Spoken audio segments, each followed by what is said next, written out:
music industry is liberal, there's a lot of fake veils over that. It's a very misogynistic, very chauvinist. It's a dude business. It's a dude business. It's a dude business. Sometimes I think it's a miracle Sharon Osbourne ever got as far as she did. She's one of the exceptions.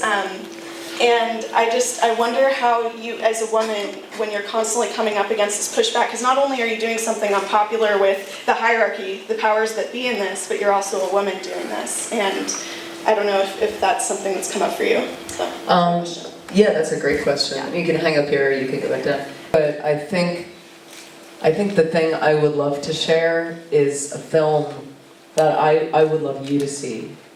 I saw it 2 nights ago. It's a film called The Punk Singer, and did anyone see it?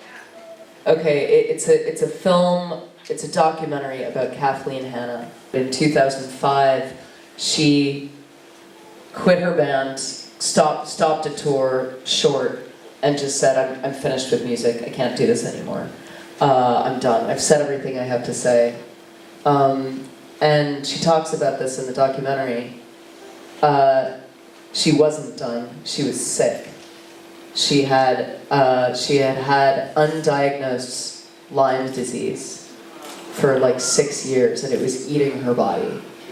And she talks in the film, I mean, you see like an hour of footage of this like badass, strong, crazy woman who's like running around stage in a bra with slut lipstick to her stomach, and she's like menacing the music industry. She's playing like basically hardcore punk shows and telling all the guys they have to stand in the back so the girls can come up front and mosh because they don't feel safe at punk shows. And she's just like a hero to starting this whole new wave of feminist, and also like looking very feminine.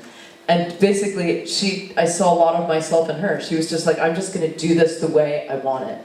I'm going to take whatever bits I want and I'm going to do it, whatever, you know. And she got a lot of shit from a lot of people. She got a lot of shit from a lot of feminists. She got a lot of shit, you know, she and I talked, and she got a lot of shit for just showing up and being a band of girls. Like, they would get treated badly. I luckily didn't have that problem as much because my band was a dude and a girl, and, you know, I kind of came in, I was ushered in with dude respect. But then, so you see an hour of this amazing strength. And then she talks about how as a woman, you feel often like you're just inherently not believed by people. Like people just don't really buy you.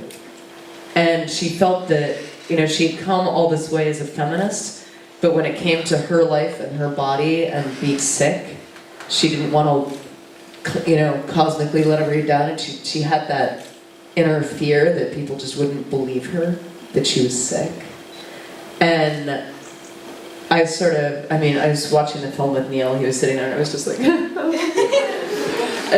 it's a really difficult thing about being female. It's like, everyone looks at you, especially other women, with this degree of, you're not quite real, and what you're doing isn't quite valid, and we don't really quite believe you unless you really go out of your fucking way to prove yourself. And that is hard in any industry. In the music industry especially, I mean, look at me, like, I'm very loud.